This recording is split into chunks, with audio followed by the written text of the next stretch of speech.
What's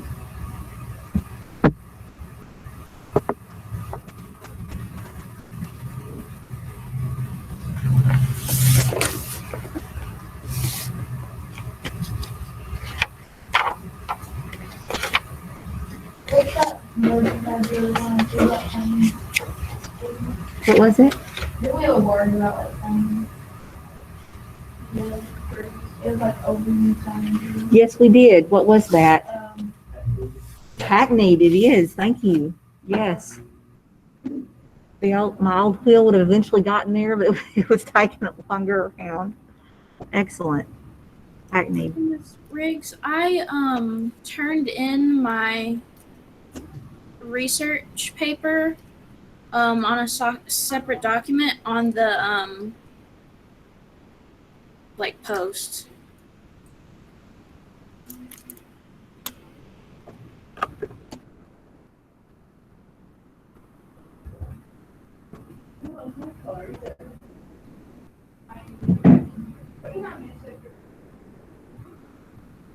Well, we finished. Well, we worked on. What did we do yesterday? Did it take us that long to? basically all the. Yes. And I don't think we quite finished what we should today. So maybe we can start reading today. Yes. And it's recorded, it's online. I mean, it's all yesterday's class.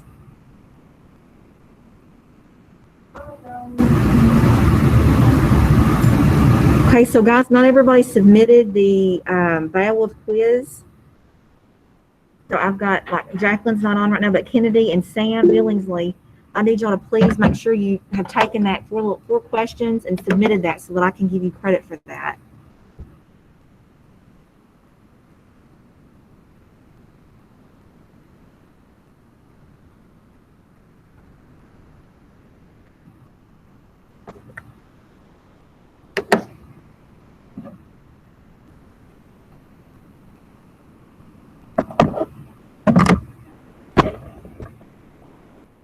Did y'all hear the announcement this morning about Brown's graduation? They're coming on Monday, 9:30 Fine Arts Center, and he's going to have his spiel, with his.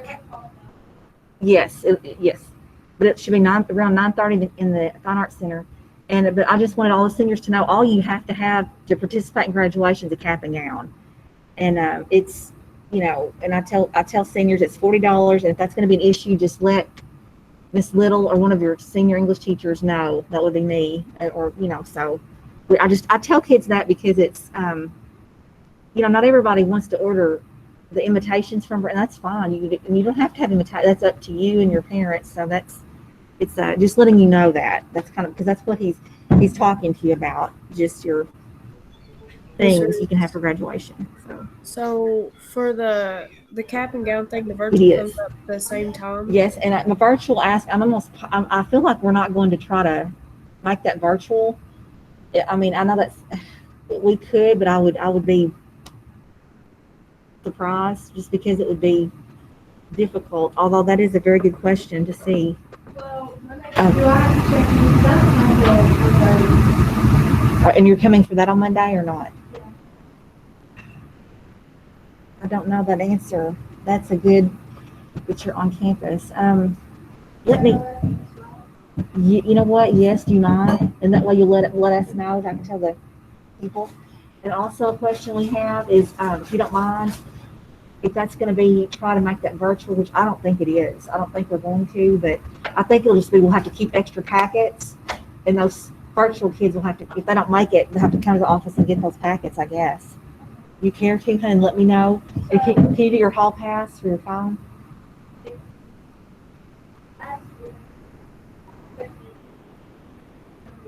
Yes, which I don't think it is, but I'm just asking. I bet we just need to get packets from Mr. Brown to give to those kids who can't come. Okay, thank you. That's just my guess. I could be wrong. I just want to know the answer. Because we've never done this before. We just got these in the office today, the red folders. So I'm not sure everyone got a red folder. I'm sure all you got your red folder, but I had to get these out of the office today. Virtual was supposed to pick them up from this is from Miss Little's talk she gave a couple weeks ago. So I've got a few extra.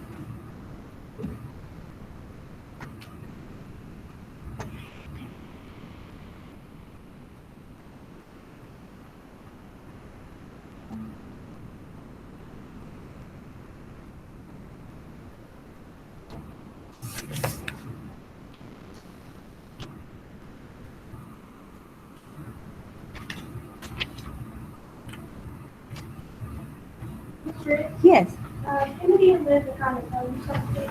I guess the, sure. And I can't hear them. I don't know why. That's they're asking me to hear myself. sure. I got chat. Okay. I can't hear you guys, and that is so. Okay. Can someone? Are you? And you're unmuting. Hello. How are you? Can I talk to you at the end of class that Monday? Sure. The whole Absolutely. Yes, you may. Anything you need. Yes. You're welcome. Sorry about what you just saw. Oh no. I think you're stopping, dropping, and rolling. Virtual. That's what you miss when you're not here. So Josh is rolling to keep from standing in front of the screen. That's awesome. Stopping, dropping, and rolling. I can't hear you guys. Have you tried to unmute? It's got to be on my end.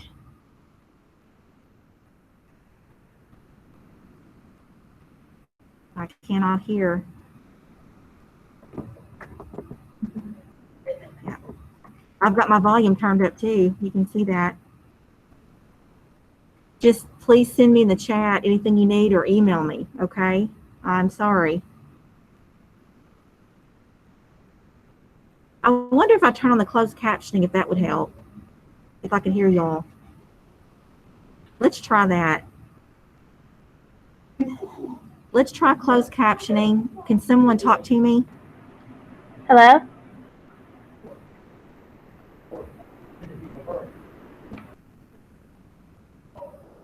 Did it not do it? It worked. Okay, so guys, we may just have to do the closed captioning until the sound works, okay? If that's okay. Now, the closed captioning is going to make me sound like I've lost my mind because it gets words twisted, but it's better than not having anything at all.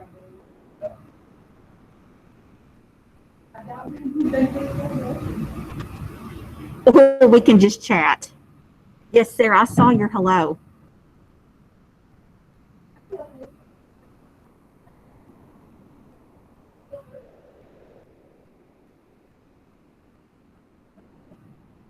So that's just another option. You can just speak or you can chat. But actually chat's probably better because unless I'm looking right at the screen, it's going to go off.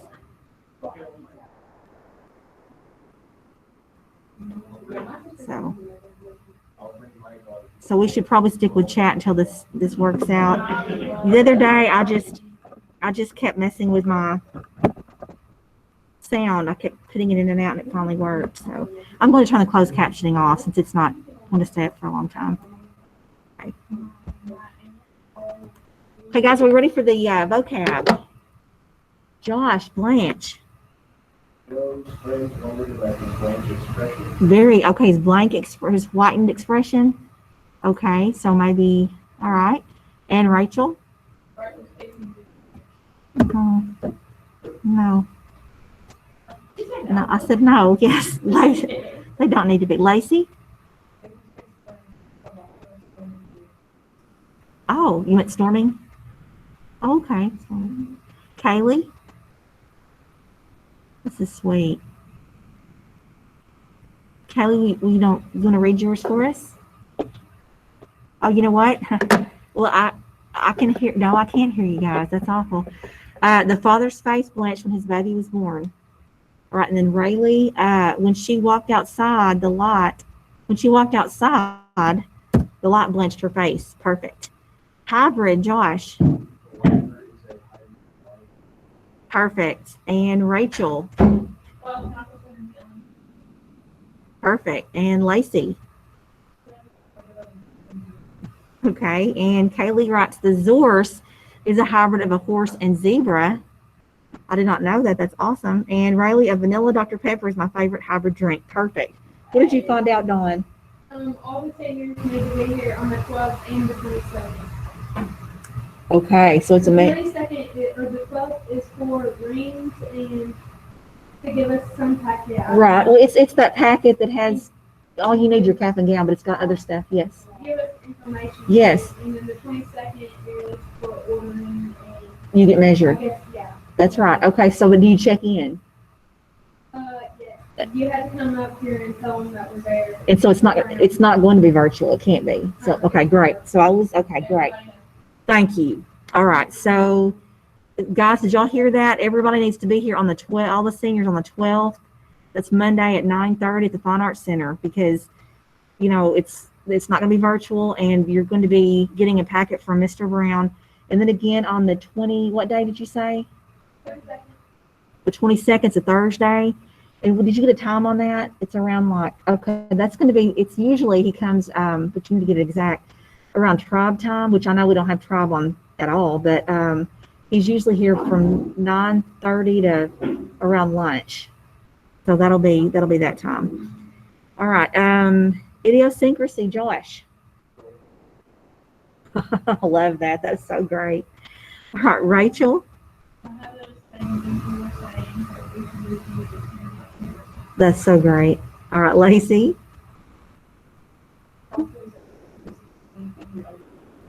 All right, I love it. One of your idiosyncrasies is always writing about, I love it, anime, I love it. Rayleigh writes, he had an idiosyncrasy of always wearing a hat. Good. And Kaylee writes, the man's idiosyncrasy of always wearing a red hat makes him look ridiculous. Very good. Okay, so guys, we know, and I just want to make sure it's understood, that whenever I do say it's exempt day for those who publish, that will be for people who publish on this document. Just make sure that I don't ever tell you ahead of time. I will just come in, but I do that for a couple of reasons. One reason is because I want everybody to be prepared for it, so you're still prepared. You just don't have to take it. I don't know what my other reason is. Just because the first one's so important. I don't know. I like for it to be a surprise. It's like a nice surprise. So that's the reasons. Okay. Now we're going to go ahead and finish sharing our Sir Gawain information. And we started this yesterday, and if I can find where it is. It's King Arthur. Here it is. And I don't know that I've shown all of everyone's who's published on the sheet. Did everybody publish on the document, or did some of you guys attach your document? It's fine. Okay. Okay, this looks new. So King Arthur, who had King Arthur? That was, no, it's Miss Bowman, I believe, had King Arthur. Or no, maybe not. No, she did have romance. And then Samantha had Sir Gawain. Okay, Kaylee had King Arthur, but you know what? I can't hear her. So I'm so sorry, guys. I'm going to have to read it for you. I hope that's okay, my virtual people. Hers is King Arthur, and he led British forces, including his trusted Knights of the Round Table, in battle against Saxon invaders in the early 6th century. And so this is, you know, there really was a King Arthur who lived. Now, the point to where the legends come in and all of that, that's to be the chimerical events. That's not, that's what's not for sure. Okay, so I see here that she has taken notes on everything. Just not, okay, so the format it needs to be, I want to make sure we put it in the right format. So there was no article because it was an encyclopedia, so it would look like this: King Arthur, short story and history. So this is, I'm making it what it would look like. And Encyclopedia Britannica.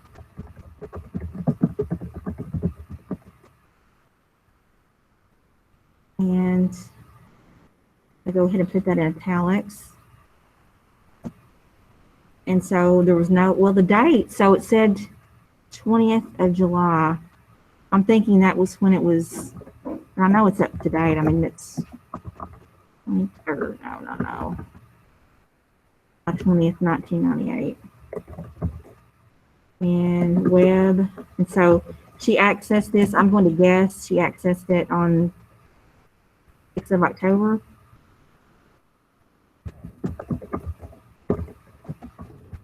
And then we'll need to put the website after that, if that makes sense. So guys, what I did, I just put it in MLA. I know this is something that you guys did not get because of COVID. And Miss Eggers would have had you guys write a paper, and you would have had the full work cited and all of that, but you did not. She did have us do that. You did do that. Okay. Well, that was my last period told me they didn't get around to it. Okay. All right. So this would be a documentation. Even though she had all her information here, it needs to look like this, right?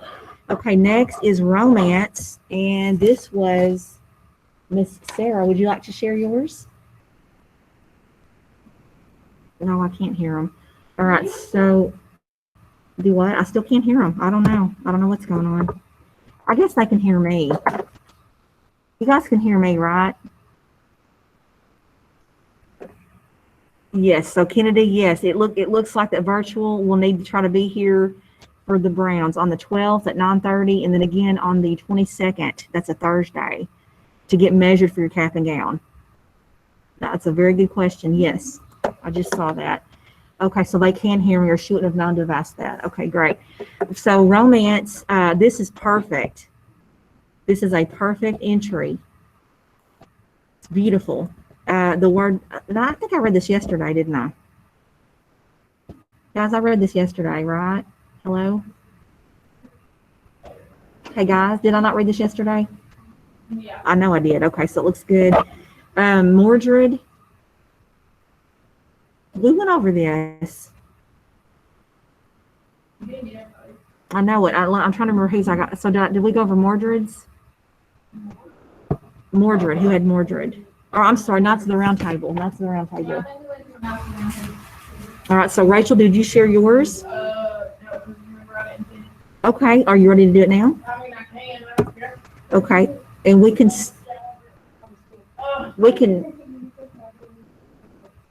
what is it? Oh, Morgan Le Fay, sure. Okay. I use Morgana. If I never talk about it, I'll say Morgana. All right. So, and I know that you didn't cite it. Oh, yes, you did cite it correctly. Look at you. Look at you. So proud of you. Okay. No, you're perfect. That's great. So we're listening to Rachel. Okay. Excalibur in the art. Arthurian.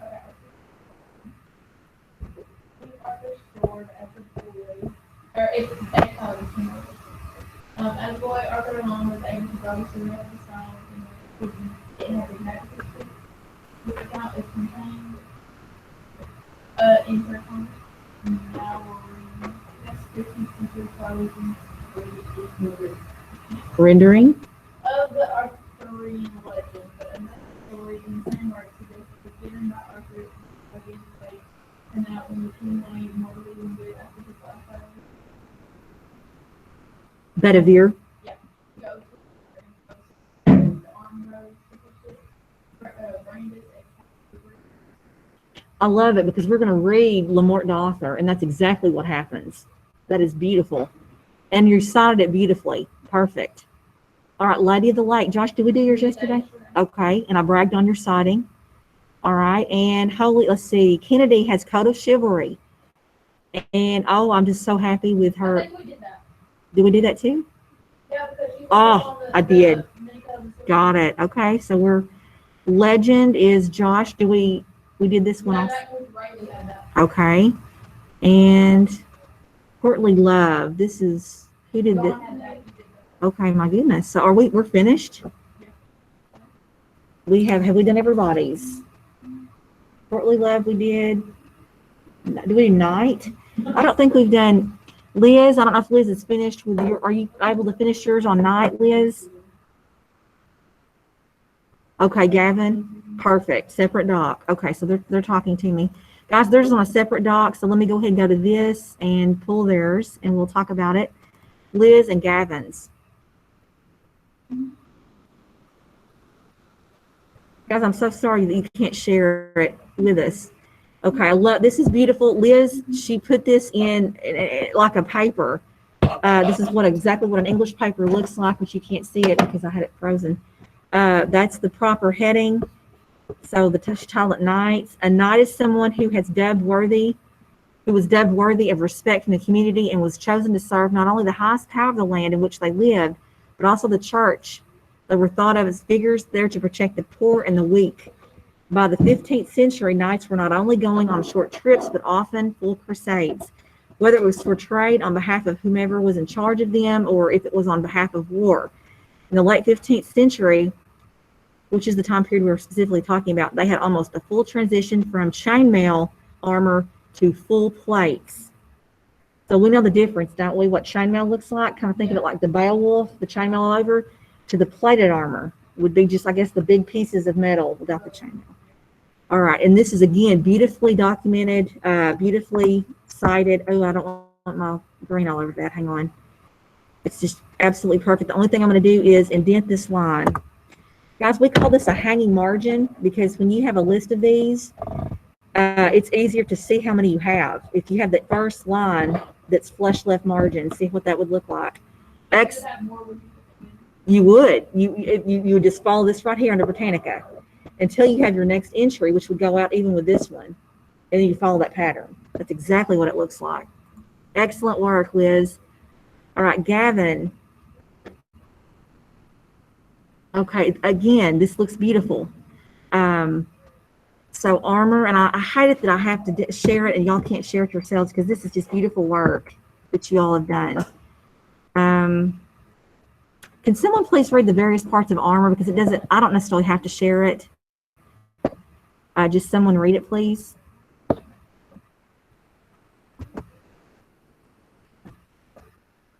And my virtual guys, we can't hear them, so they can't do it. It needs to be someone in here.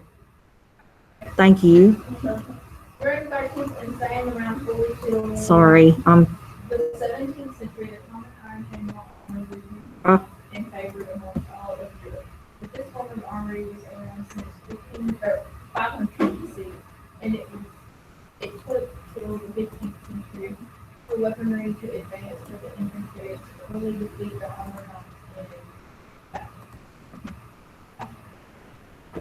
Yeah, this armor was also made with the same way, having chainmail on the inside while having an iron plate covered in chains. Most of the blade armor had a layer of cloth that covered the head while using the knife, giving the knife more protection from a certain attack. Perfect. Okay, this is great. So guys, 13th century is like in the 1200s, as you know, until the 1600s, around when Shakespeare was alive. So the chainmail armor was favored. All right, so that's excellent, guys. Almost made for the horses also. I love it. Excellent work, Gavin. This is just perfect. Perfect citations. So let me see. We have everyone else's. I'm just kind of going through here. So the line we did, romance, caliber. I believe we are.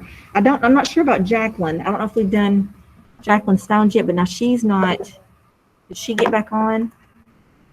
Jacqueline Stone? Nope.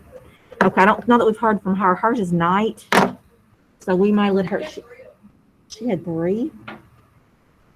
Oh, the night challenge, test. That's right, and quest. Okay, so she can share that with us soon when she's able to. All right, guys. So now we are able to start looking at Sir Gawain and the Green Knight as text. So if you will please go to, if you want to follow along on the screen, or if you want to go there on your own computer, this is what we're going to next. Sir Gawain and the Green Knight. Now there is a little documentary I have, but I'm going to hold off on that until after we read it. So I'm going to go ahead and let us get into this. Oh, wait, we're reading it now? We are. We're going to get into it. Sir Gawain and the Green Knight. And this is taken from a textbook, very much like what it's not your textbook that we would have up here, the little red ones, but it's good. It's a little bit, it's frozen. Yes, it's frozen. All right. So again, before we start, I just want to kind of ask you all to think of yourselves, or to think alone or work with a partner. Just take a couple minutes in defining what is honor. How would you define honor? And then my second question would be a test. If you were going to test someone's honor, what might that be? So my first question, I want you to just think about it for just a minute. We'll talk about it as a class in a moment. You don't have to write anything down, but just think about how would you define honor. Secondly, how would you go about testing someone's honor? So let's just take a minute and maybe think. If you want to talk to a friend about it, my virtual, if you want to chat, let's just take a minute or so to get us ready for the text.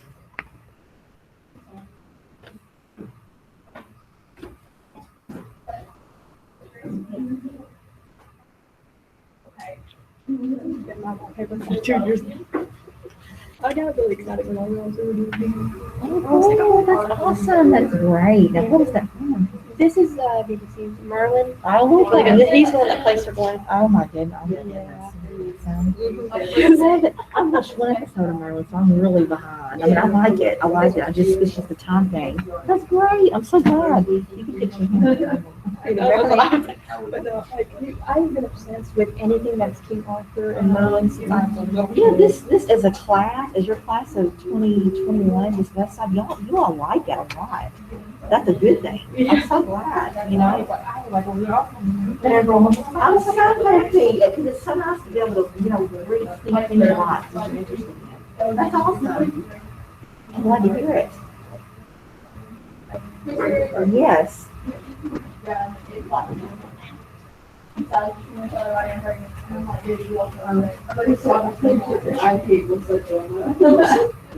would be a great church. Oh, no.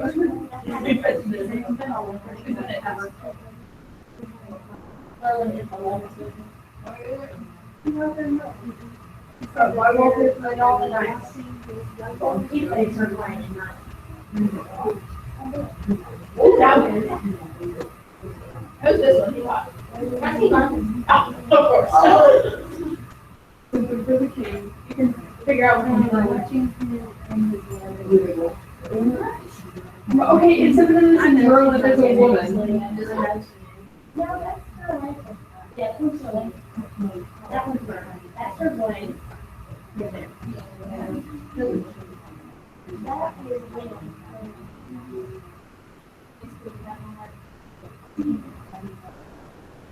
Good morning, everybody. If you should sever it there, just let me know. That's her right, landfall.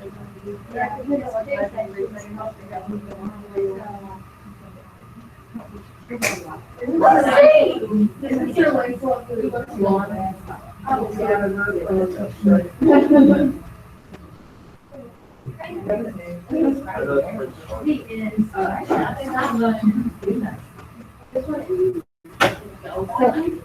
So guys, I didn't put the timer on, but honor, what do we think? I think we discussed. Yes. It was sort of like respect and like staying true. Someone, I guess you could say like devoted is what most people say. Devotion, staying true is so honor. Okay, yes. And then we said that a way to like test that is like give them a situation that you only tell them and see if they don't have to tell Like tell them a lie, like tell them it's not true and see if they're- Yeah, So- like I can go tell that everyone in your So really, in order to test someone like that, to test honor, you have to be dishonest in a way. Yeah, I guess you could say because like you have to be dishonest because you have to like give them some. I know. I'm preparing you to read Sir Going to the Green Knight. Okay, good. You gotta stay by the time. Oh, Yeah, like I do something in confidence, I don't expect you to go tell right. Chris Eggers and this little and everybody So, else. This is loyalty. This is being, okay, yes. If you trust them with this. Okay. So this sounds a lot like confidentiality. But you guys are leaning more toward that, and that's fine. That's good. So honor too, and it's on somebody's door. I read it going by. I don't know whose door it is, but it said. Your honor is similar to pride. Well, it said that something about honor. I think it said honor. It says that it's what you do the right thing when no one's looking. Did y'all understand that? It's like you're not doing it for any reason, but that it's the right thing to do. Does that make sense? I'm not saying that's the definition of honor. If we just looked up the definition of honor, I mean, okay, you guys said it. Well, respect. High respect, great esteem. Okay, here we go. Adherence to what is right or to a conventional standard of conduct. So absolutely. So that ties into Sir Gawain the Green Knight. So you said ways of testing would be to kind of set them up in a way. Yeah. Okay, put them to test. Good. All right, so guys, what we're going to do here, I want to go ahead and read this background information before we start getting into the text. And it is in poetic form. So we're going to talk about that when we started as well. It's not, last year, I had some students say, hey, this is not easy to read. I'm hoping that you guys feel differently about it, but that was, if you explain it like you did with Rachel, then I'll be fine. right. I think it was just, they had a lot going on in that class. I think it was just harder. I don't know. I don't foresee a trouble at all with you guys. All right, so in an ideal world, medieval aristocrats relished tales of adventure, rich people, especially stories of brave and gallant knights. Although real knights were far from perfect, the knights of legend strove continually to obey a code of chivalry, a set of rules for gentlemanly and heroic behavior. Guys, y'all remember what the code of chivalry entailed? A few tenets of it? It's like stick with the church. Yes. Yes. Treat like with respect. Yes.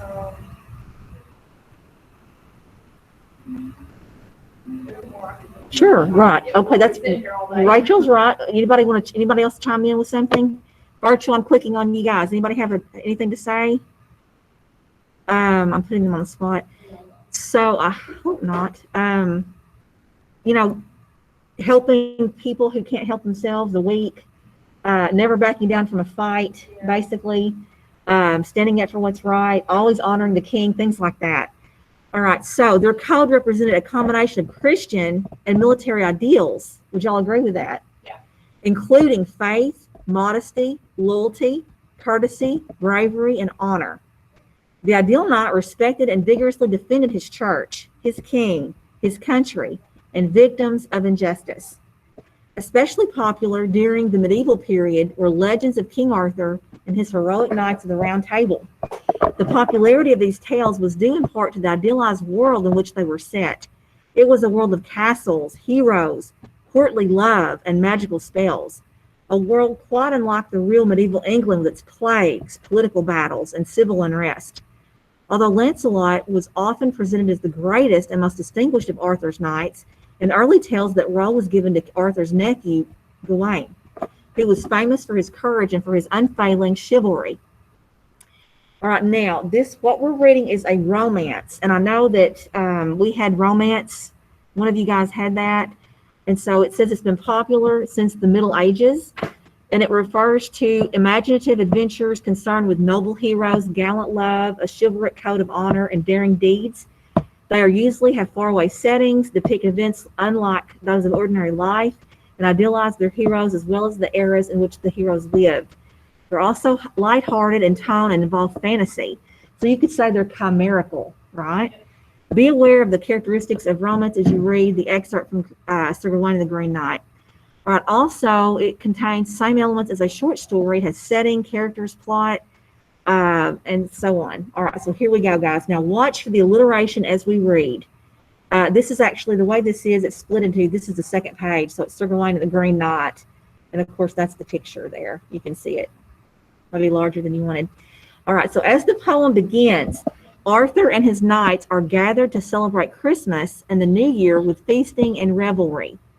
In the midst of their festivities, an enormous man who is entirely green bounds through the door. I know, we think of the Jolly Green Giant, don't we? Or the Hulk, right? Just somebody big, and he's green, right? They're sitting there. I think of the Harry Potter scene. They're all enjoying their dinner. And the ogre in the bathroom. Here he comes. All right, so this is the poetry. I want you to listen and see what you notice. Splendid that knight errant stood in a splay of green, and green too was the mane of his mighty destrier. Fair fanning tresses enveloped the fighting man's shoulders, and over his breast hung a beard as big as a bush. The beard and the huge mane burgeoning forth from his head were clipped off clean in a straight line over his elbows, and the upper half of each arm was hidden underneath as if covered by a king's chaperon, closed round the neck. The mane of the marvelous horse was much the same, well crisped and combed and carefully pranked with knots, threads of gold interwoven with the glorious green. I've lost my spot. There it is. Now a thread of hair, now another thread of gold. The tail of the horse and the forelock were tricked the same way, and both were bound up with a band of brilliant green, adorned with glittering jewels the length of the dock, then caught up tight with a thong in a crisscross knot. where many a bell tinkled brightly, all burnished gold. So monstrous a mount, so mighty a man in the saddle was never once encountered on all this earth till then. All right, now look how much time is devoted to the way the Green Knight looks, and also his horse. So, okay, so it's just heavy detail on the Green Knight. So it calls him a knight errant. That's simply a knight who wanders about searching for adventure, right? So he comes in and he is green, and his hair is green. Fair fanning tresses enveloped the fighting man's shoulders, and over his breast hung a beard. So he's got a big beard, and it's huge, and it burgeons from his head. It's clipped off clean in a straight line. Yes. The upper half of each arm was hidden. So like he's wearing something around his neck, a king chaperon, closed around the neck. The mane of the horse looked the same, very neat, crisp, combed with knots, gold interwoven with green. So you can almost see it, how beautiful, just it's beautiful green and gold. It's just such, it would be like, I don't know if you don't know who Lady Gaga is, or you know how she would stick out if she were to walk in Walmart, probably in her, she wore a meat dress one time to make a point. So, I mean, different scene, but same kind of shock. You'd be like, what? She sticks out, right? So he sticks out. They're all in green and jewels. They're beautiful. And here they are. The bells are tinkling in gold. So do y'all have that image in your mind? Yeah. Okay, now, what did you notice about it, the poetry? And that one line right there. Which one?